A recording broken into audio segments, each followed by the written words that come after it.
All right, everyone, welcome back once again. I'm your casting host, Beef, bringing you more WCS European Championship action. This is Game 2 in this best-of-3 series between these two players in the lower bracket, Round 4. Joining me, Muatorn TV's Muatorn himself. Brandon, are you excited for game number 2 in this series? I am. I really want to see what Grubby's going to do on this map. I've been watching his stream, well, when he was still streaming a lot. I used to always watch it, and he just did the craziest shit. So I'm hoping he pulls something out weird, but he might play Super Standard just because this is a tournament game.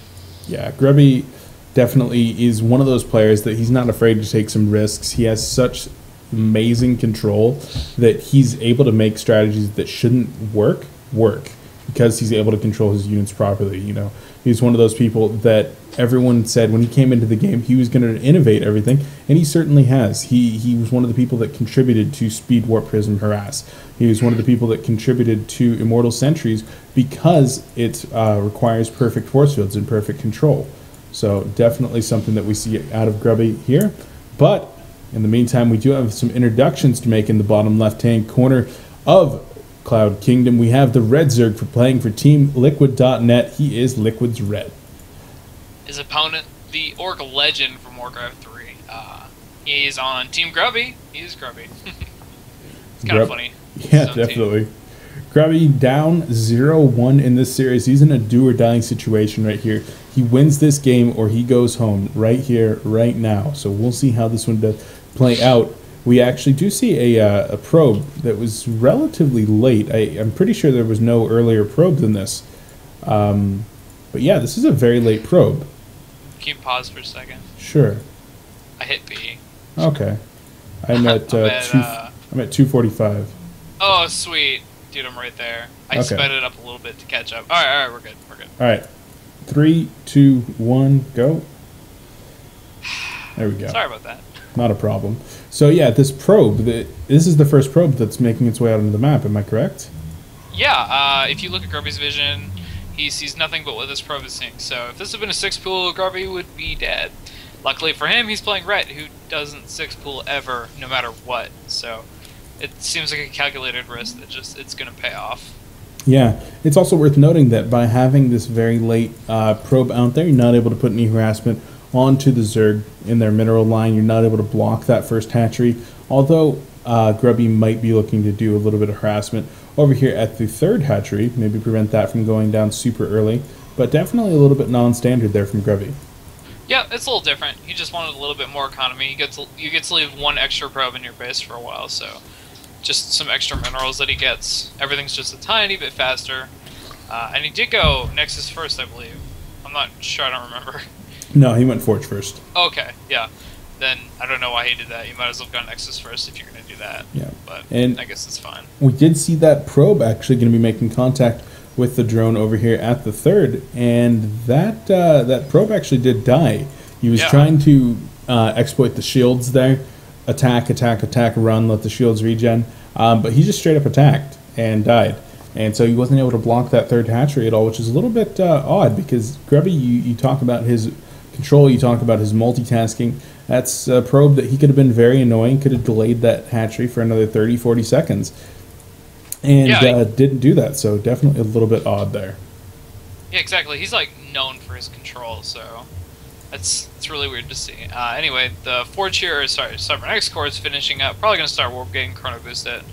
Maybe not Chrono. Probably wants more probes, actually. Yeah, he's only at 26. Still 2 ahead of Red, but Red has a bunch of drones queued up, so Red will have work early in a moment. And is it 2 probes being sent out? No, one's blocking the entrance, okay. But there is one probe that was sent out. Tries to get a look at the watchtower, runs into a Ling, so he should definitely go home. Yeah, that one Ling not going to be able to chase that probe down. But with his buddies joining him, that probe is in a pretty rough position. Now, it's important to note once again over here that no Zealot was produced from this gateway. That's typically what you'd see in this matchup, is one Zealot to come out and clear the Xel'Naga watchtowers or to block the entrance to the base. But Grubby instead going directly into Stalker, and followed with a Sentry. So one of the things that allows that to do is get that Stalker out just a little bit earlier so that he's able to force this Overlord out of his mate. He's going to get the kill on this Overlord, and he's going to deny the scouting information to his opponent. So I kind of like that decision. That actually supply blocked Red for a moment. Not for too long. He had 3 Overlords, pretty much about to finish, but I guess if he wanted to start anything in that, like, 3-second frame, he wouldn't have been able to. So a little bit crappy for Ret. Also, you know, obviously 1 Larva and 100 Minerals. He also kills a Ling here. Maybe 2? No, just 1. And something to mention is Grubby did see the base with that probe that he sent out, so he knows there's no craziness coming, and at that point, losing the, or not making the Zealot is good. You don't really need the Zealot unless you want to clear Watchtowers and just go for a 3rd, so he's not only safe, but he also got just a tiny little bit of an advantage in the, or not an advantage, but you know, he increased his economy just a little bit, just because he didn't spend 100 minerals on his Zealot, so good for Grubby. Yeah, I definitely like that decision. It's unfortunate that he wasn't able to take those Xel'Naga Watchtowers back right away. But, you know, he's got that Stalker out on the map. He's using that for map control. He's been able to clean up 3 Lings with that so far and hold the Watchtower himself for a little bit there. We do have a few Lings actually making their way out onto the map. A total of 14 Lings on the map now, with speed going to be finishing up here in about 15 more seconds.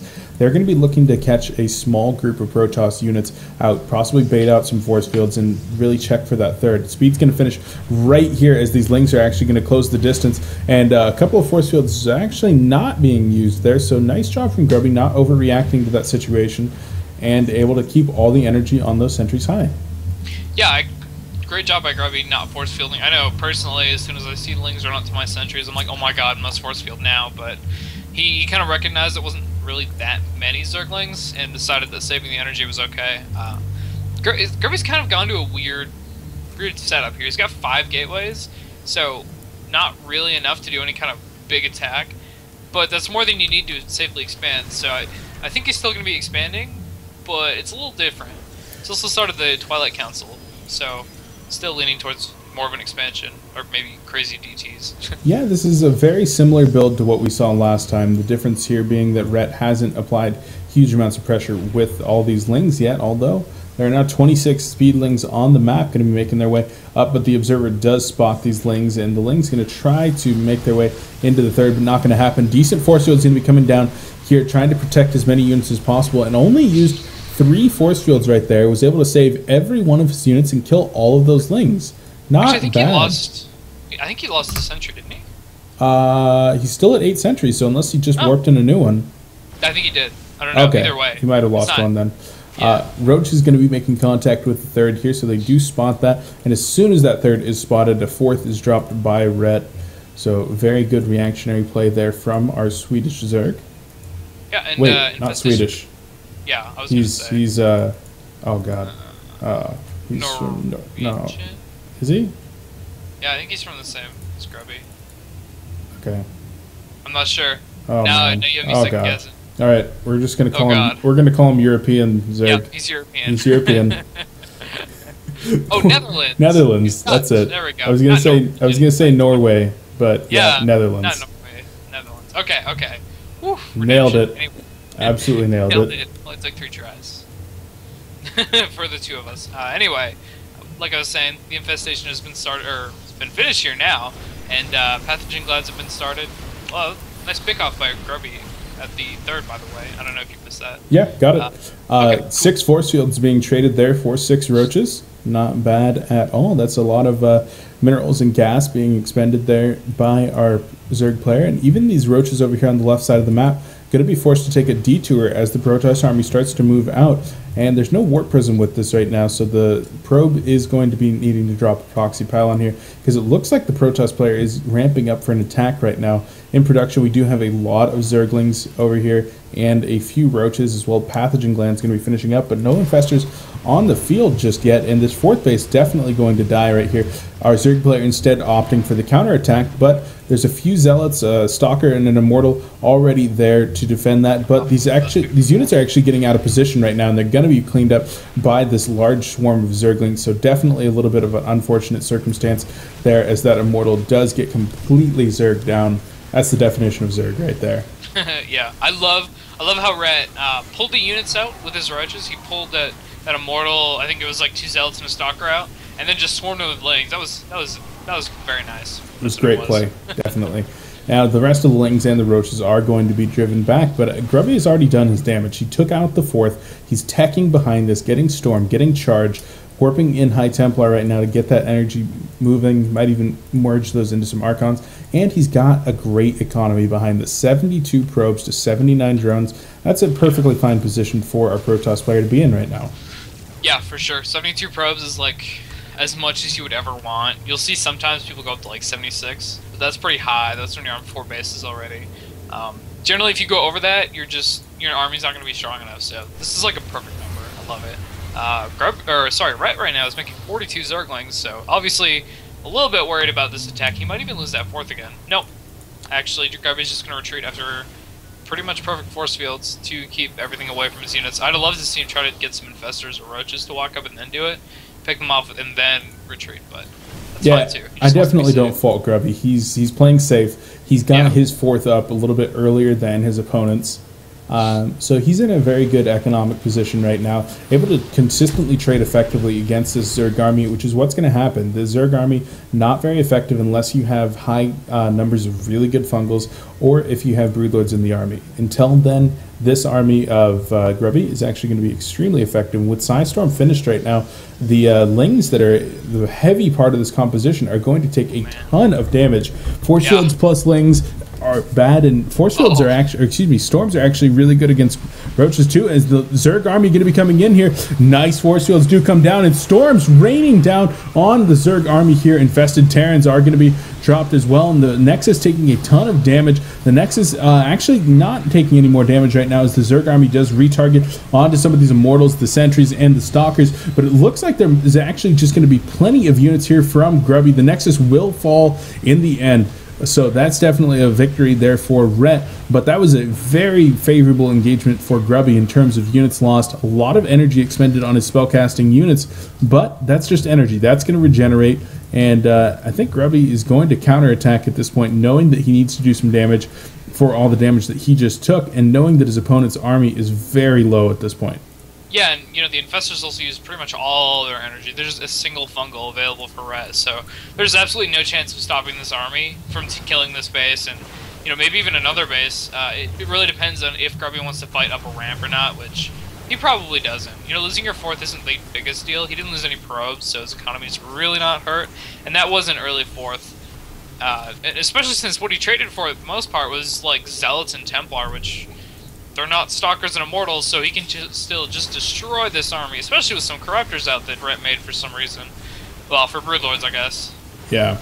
The Broodlords are going to be finishing up here momentarily, but the 3rd base definitely going to go down, and Grubby even spots the 4th base. Charge lots, plus 3 charge lots making their way into the mineral line. Those drones are lambs to the slaughter, and right now we do have Zerg back on only a 2-base economy, and that the main is going to be mined out very soon here. Yeah, Grubby's playing just a beautiful game. He's denying bases while defending big attacks from his opponent. That's like how you play Protoss. If you can keep your opponent on low bases, you win the game. Zerg kind of needs those, especially when they're going Broodlords. Maybe if he was staying on Lair Tech, this would be okay, but being that there's still only, 6 Infestors out, so he needs to make more of those, but, he wants to make Broodlords, and this army is just shit. I'm being frank here. Some Lings try to take out that Nexus. It's not going to happen. Good army positioning by Grubby, so he's able to defend that. And it looks like Rhett's got a bunch of Broodlords here. Actually, he's got 7 out. I didn't realize he had that many, so this is actually a strong attack. Yeah, but without the proper Infestor support, this could be relatively rough. There's not going to be a whole lot to prevent the Blink Stalkers from blinking under once the storms go out, once those Archons make contact with the Lings. So it's really going to come down to LiquidRet's control right here. The Broodlord's starting to rain down onto this Nexus, and it looks like the Protoss army going to be in position to try to get a good blink up there, but a huge fungal going down onto those Stalkers, but an equally large storm going to be going in and takes out almost every one of the Zerglings right there. The Blink Stalkers going to be getting in there and clean up every single one of these Broodlords. Infested Terrans getting stormed as well, and the Infestors are now the target for these Stalkers. The Archons, the Stalkers, the Immortals, and the newly warped in reinforcements all converging onto Rhett's army, down to only 80 supply. GG comes out of our Liquid player. Game's going to game 3. Yeah, and speaking about that really big Storm on Zerglings, that Templar had 27 kills before it was morphed into an Archon. So. Holy moly, yeah. Yeah, Those he did his storms job. were gigantic.